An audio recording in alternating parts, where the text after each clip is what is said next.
Shut up and sit down.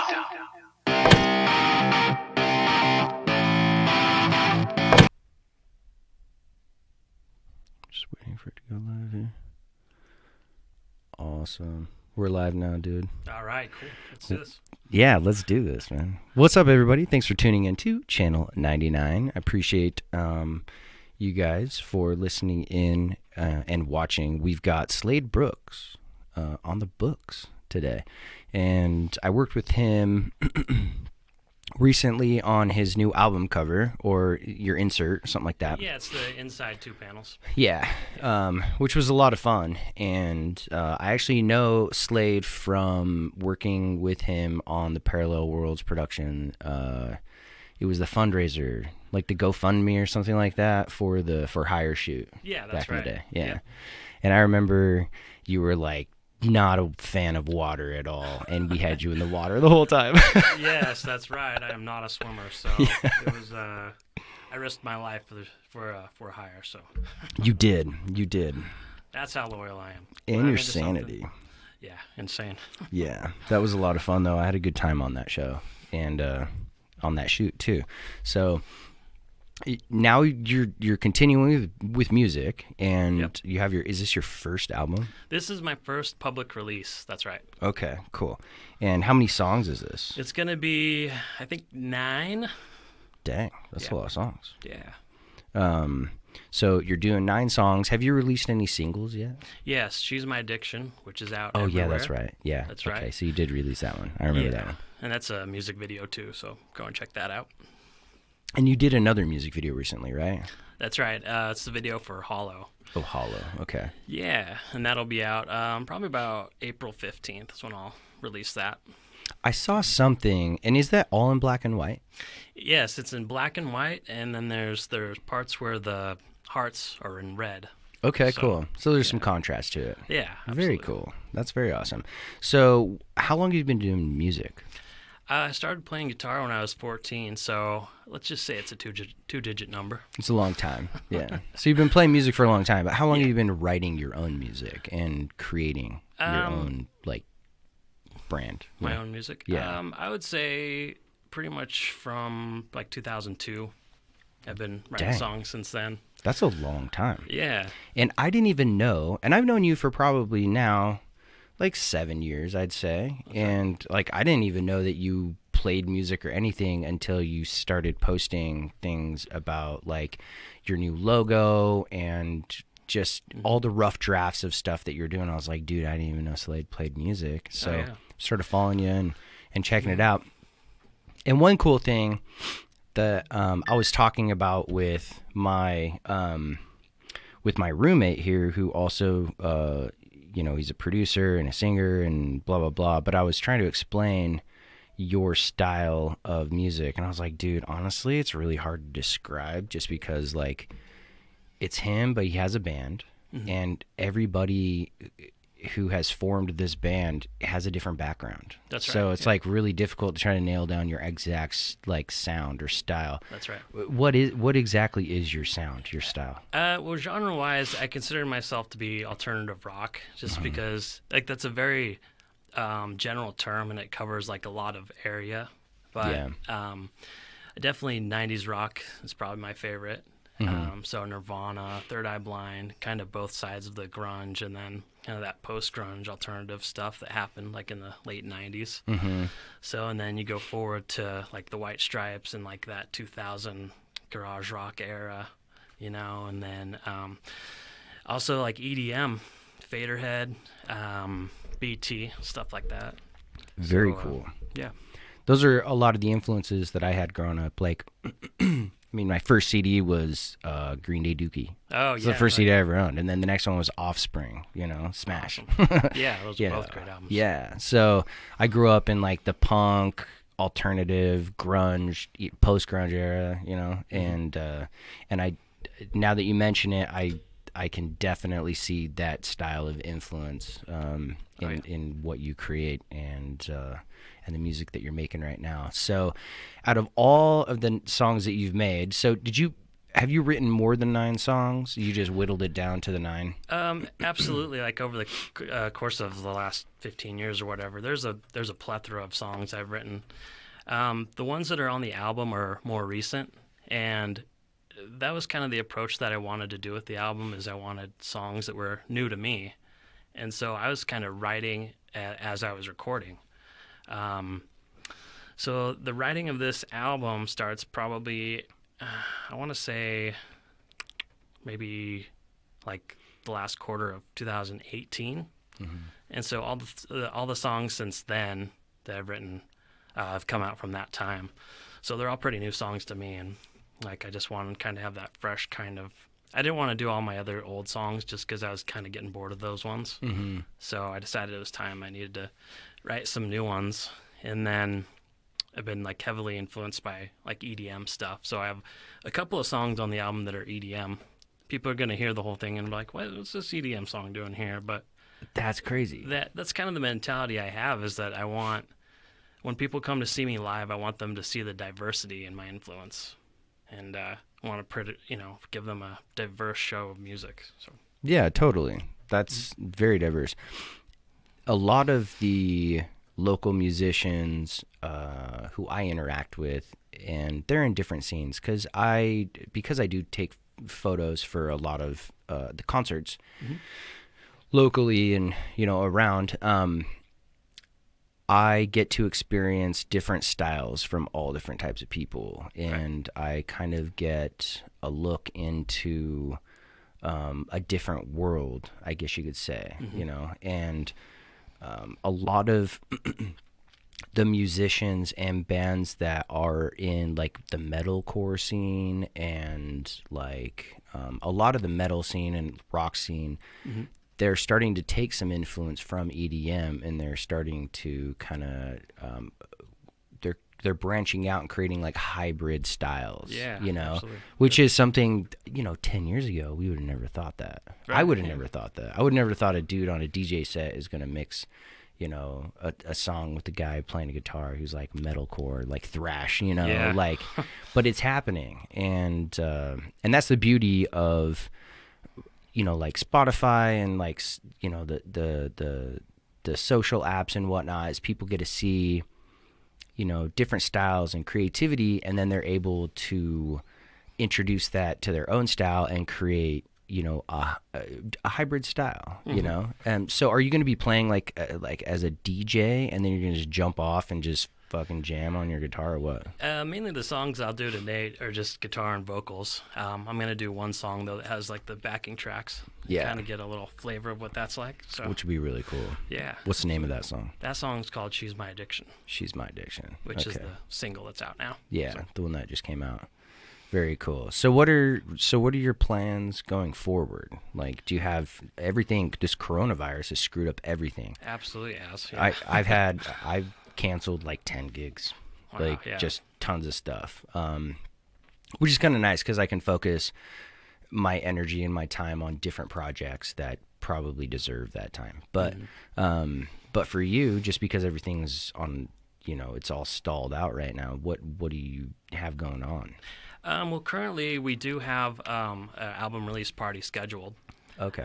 It's for May 15th, so I mean, I can't say. I hope that it'll still happen. It's at Death Proof Coffee with King and Queen of the Losers, and we're still looking for one more band on that. Other than that, doing this definitely helps out a lot. And I would say in a couple weeks, I'm going to try and do Facebook Live. Cool. I mean, that's kind of all you can do right now. I hope that it ends sooner rather than later, so that I can actually go out there and play the album wherever, play at venues. I'm going to do some busking too, like get on the street, bring it to the people. So yeah, very cool. Yeah, you should. I think it would be really rad for you to just go to a random like festival or like Sundance, for instance. Yeah. When I was down at Sundance working down there in January, there were like known, like pretty big name artists that I knew and I'd worked with who just posted up, and they were working on the street because they had already performed at the venue, the night before, but they didn't have any gigs lined up. Huh. and everybody was down at Sundance. It's Nice, like, yeah. tens of thousands of people are walking those streets. Mm-hmm.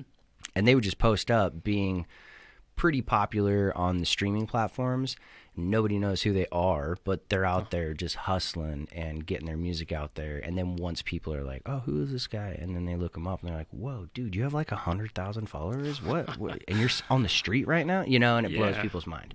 Yeah. So yeah, I would recommend, if you're bored, if there are any festivals going on right now, I don't think there's anything going on. So, but if that's, an opportunity that you think could help improve just your music or your brand or whatever it is, just getting your name out there, because those places, that's where all the big names are anyways, like those types of things. That's true. Yeah. So I don't know how that works. I don't know if you need permits. I don't know anything about that, but that's just something that I noticed when I was in Utah. I saw all these people who I had just taken photos of, in front of packed houses, just sitting out on the street, just playing their music, solo stuff. Yeah, it was pretty sweet. So that's when you're hardcore and you're dedicated. That's when you're willing to post up in the middle of Sundance when it's snowing outside and you want to rap, or you're playing your guitar or something like that. Yeah, so that's what you got to do to get your name out there, man. Yeah, it's tough times right now for even photographers like yourself, man. You said you had to cancel those gigs, and it's like, what do you do to make up that time? Just focus on yourself. Yeah. You focus on new projects. You make yourself better, and then when you get out of the quarantine status, you have something to add to your clients and to your own portfolio, where I may not have had the time. I would have never had the time to create a music video like I'm doing right now and learn what I'm learning if I hadn't canceled all these shows. I had 4 concerts this week, and that would have consumed my entire night for 4 nights. Well, this past week I've been able to do just exponentially way more work than I would have been able to do if I was still bound to show up at those gigs and take the photos and go out all night and hang out with these bands, which is it's something I absolutely love to do, but it's nice to have a break. It's like a forced vacation, So, as an artist, I can see how it would be very difficult, especially around this time when you're trying to release your album, you're trying to figure out a time to release your new music video, and you've got so many different angles, and then everything just comes to a halt. To a halt, exactly. Yeah. It's like I wish I had put this album out last year, but it wasn't ready yet. But and that's kind of what I've been doing. I think more focused on practicing, because I neglect it. I will practice my songs a lot, or I'm just trying to fuck around and write new songs. But you need to take the time to sit and see what you can do better, and become a better musician, I guess, at this time. Of course, writing songs, too, with this little break we have for who knows how long. There's a lot to write about, too. Yeah, absolutely. There's a lot of stuff going on right now. So whether, you're writing about your own internal, your own internal battles, or if you're writing about the chaos that is consuming us from every angle, dude. There's just so much going on right now. So a lot for a musician if you're a writer, and you're sitting on your butt all day and you have nothing to do but play and write, which is kind of what we've been doing, So, no, man, it's really cool. It's really cool to see you evolve. I was actually really impressed with that song that you were warming up with before, when we were doing mic check and stuff. Yeah, I'm really excited to hear this little performance. Everybody who is listening in, we will be doing a like a 3-song performance right after this. So we'll go live for those 3 songs, or however many songs you want to play. It doesn't matter to me. Okay. And then what we'll do is we'll just record those independently, and then I'll do just a small tweak. I like the raw, unedited style, but sometimes things don't come down or come through as clear. So I'll do a tiny little tweak, but nothing crazy. It's still gonna sound like it's a very personal concert, you know, Sweet. very intimate for like the listeners and stuff, which is what I appreciate. So, shoot, man, what else? What else is going on outside of that? Nothing else is going on outside. Yeah. Period. We're all cooped up inside. You know, everybody keep your distance from everybody. Yeah. Stay in small numbers. You know, take care of yourself. Don't get That's coughed all we on. can do. Don't get coughed on. Don't That's get right. that Rona, and don't hang out with grandma. Yeah. Because if she gets it, she'll die. Unfortunately. Some people say that like this is some sort of segue to the zombie apocalypse or something, you know. But I'm thinking maybe it's more like they try and find a cure and they skip to the human trials way too fast, and then that's when you get the zombie That's when the apocalypse. zombies go. So. Yeah. Just speaking of which, we watched last night, in light of the entire situation, we watched here at the house. It was Resident Evil Apocalypse. Oh, yeah. Yeah. I watched that, too. And everybody watching was like, dude, this is pretty real right now. I was like, yeah, well, yeah, kind of. Yeah. If there was a zombie apocalypse, I think I'd be okay. I can run decent. Yeah. I can run a little faster than a zombie. Yeah. I got guns and stuff. I'll be okay. If I don't, I'll just grab an axe and I'll be okay. Oh, shit. I'd be screwed, man. I'd Really? try and run for as long as I could, and I mean, I hope they're slow zombies. I hope they're not, like, full blast, you know. Like 28 days later zombies? Yeah. Then we're all in trouble. Then we're all screwed, yeah. I could not outrun 28 days later zombies. Yeah. But like original Resident Evil and the PlayStation zombies, if you're all are gamer fans, Oh, yeah. I could definitely outrun every zombie on that game. Yeah. Except Nemesis. Yeah. That guy can run. Yeah. I'm a gamer, sorry. Yeah. But, I'd definitely be carrying the bludgeons, I think. Yeah, totally. Probably go Negan style on them. Negan style. Speaking of which, that show bothers me so much sometimes because I'm like, why don't you just wear a leather jacket? Like, zombies aren't going to be able to bite through, or why not just create a duct tape jacket and wear some gloves? Like, they're all like sleeveless and they're like wearing shorts and stuff, and I'm like, dude, you're asking to be bitten. Like, That's just true. wear some. Wear like motorcycle get up. Right. Yeah. But Wear riot gear. Come on. On the other hand, too, like, if they're in Georgia and it's high humidity, well, they're in, Virginia now? I can't remember. But They're going north. That's all I know. yeah, high humidity and wearing a lot of clothes, too, you know, that might wear your endurance down, It might. probably. But, I mean, yeah. I'd rather have low endurance than facing death or somebody cutting my arm off because I was too dumb enough to put a light jacket on. You know what I'm saying? That's true. I don't know. That's how I think of it. But I still love that show. Yeah. Yeah. Absolutely. I watched it up until like season, I want to say like 8 or 9. What are they at now? Like 10 or 11? Season 10, yeah. Okay. Yeah. So I'm a little behind. I think the last season I watched was I think it was the first season that they introduced Negan. Mm-hmm. And then the chick like takes the pill or the pills in the coffin or whatever, and then she becomes a zombie. Yeah. That was like the last season I saw. So maybe that's season 7 or 8. I don't know. That sounds about right. Yeah. So, but do you watch that show? Absolutely. What other shows do you watch? Let's see. That's the main one right now. I think I watched Flash up until recently, and I'm just like, it's getting too cheesy. I don't know. Netflix? Yeah, the reruns are on Netflix. Okay. Yeah. Haven't seen that. I've been watching Westworld. I want to see that. That looks really cool. Dude, it's intense. Yeah, that show is way intense. Like people were all about Game of Thrones, which I liked. Mm-hmm. We're talking HBO shows right now.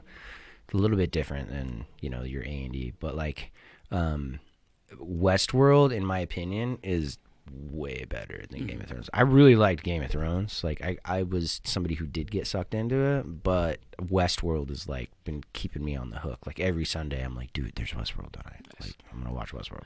Yeah. Is Aaron Paul on that show? He is. He's on the new season. Oh, sweet. Mm-hmm. So episode 3 comes out tonight, which is different with HBO because they release their shows weekly, where Netflix releases their whole season for binge watch. Right. Yeah. I think HBO needs to follow that lead so that you can binge watch. I think that's one thing that Netflix has done extremely well, business wise. Right. Absolutely. And I think especially during this time when nobody has anything to do but watch TV. Absolutely. Yeah, you get people hooked on that binge watching, and man, they're in for the next season once it comes out. Yeah, they're obsessed, man. They check it all the time. Another show. Have you seen that Lost in Space show on Netflix? Yeah, That's a good I love show. that one. Yeah, I really like that one. Really good. Yeah, they did a good job with that one. Have you seen the new like Tiger King or whatever they call it? No, I've heard about that, and people are posting all those memes. All about... the memes, yeah. I saw that the other week. I was like, what is this, dude? This guy looks crazy. He's got a mullet. And then I watch it, and I'm like, dude, this is crazy. Like, just the business side of it, and like how aggressive he was, and how aggressive all those people are, and how illegal everything they do is. This is so illegal. Like, they're like selling like cats, you know, like anybody who hasn't seen this yet, seen that show, I highly recommend it. For the comic, like just the comical factor, however you said that, whatever. Just for the hilarity of what it is, and then I highly recommend you watch it just to understand that there's like a huge business with these cats, like $4,000 or $5,000 for a cat, and this dude has hundreds of them. But he's like broke all the time. Like what's going on? Meth is what's going on. Yeah, lots of drugs. Isn't that? Did I see that guy's in jail or something? Yeah, he hired a hitman. To kill one of his, like, I don't know if she's like a competitor or what it is, but like he doesn't like that chick. I think her name's Carol. But like I remember reading this in the news when it happened, and then I saw the show on Netflix, and I was like, that's the guy who tried to kill like his competitor. I want to watch the show. And then next thing you know, I'm like obsessed, dude. I watched the whole show in one day. I was like, what is going on? Binge watch. HBO, get your shit together. Yeah. Because I could totally do that with all your shows, but don't do it. Yeah. Highly recommend you watch that show. It's really good. Cool. Netflix has really come up in the last like 10 years. They've done a very impressive job with the quality of like the stuff they put out. Netflix shows, yeah. Yeah. It's like, and it's not Hollywood. Right. You know, it's not entrenched in the whole Hollywood game and whatnot. So, yeah, they're taking over. I should have bought a bunch of Netflix stock. I did buy a bunch of Netflix stock a couple years ago, and I sold it, and now it's like 3 times as much as what I bought it for. Yeah, I'm kind of mad about that. But couple companies that I did that for. So, but shoot, man. We can wrap this up real quick if you want. Just a quick little intro. Just wanted to let everybody know who you are, like kind of geek a little bit. Yeah, absolutely. But I'm more interested in just jamming out and listening to like your music and kind of having like a dope little session. So let's do it. If people want to follow you, you have Instagram, Facebook, Snapchat, all that kind of stuff. No, Snapchat, Twitter. I've got a YouTube channel, Facebook. Yeah, all those social media. Okay. She's My Addiction, the first single. This is the album cover, by the way. I don't know if you can see that. No, you can right now. Yeah. The album's called Out of the Ashes. Tentatively due out May 15th, depending on this coronavirus. See how that goes. The song's out everywhere digitally. So Spotify, Amazon Music, iTunes Music, all those. Everywhere.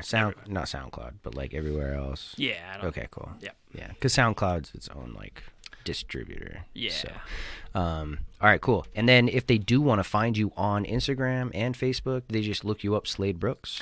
Brooks Official, I think, is the tag for both Instagram and Facebook. Yep. Awesome. All right, everybody. Well, make sure that you tune in, subscribe to his channels, and give some love, give some feedback, and support all the musicians right now. I know a lot of people are doing the live shows just because they're not able to go out and perform in large groups. Right. So it's very imperative at this time that if you are a supporter of music, that you take care of the people who offer you an escape. And these musicians work really hard, and this is a really, really tough time for people, especially those who rely on like traveling and touring and all kinds of stuff. Even like local people who rely on that extra $150 for a show or something like that, at like your local coffee shop. So anyways, stay safe out there. Make sure you get that 6 feet of separation. Don't talk to grandma unless it's over the phone. And if nothing else, have a wonderful rest of your day. Peace.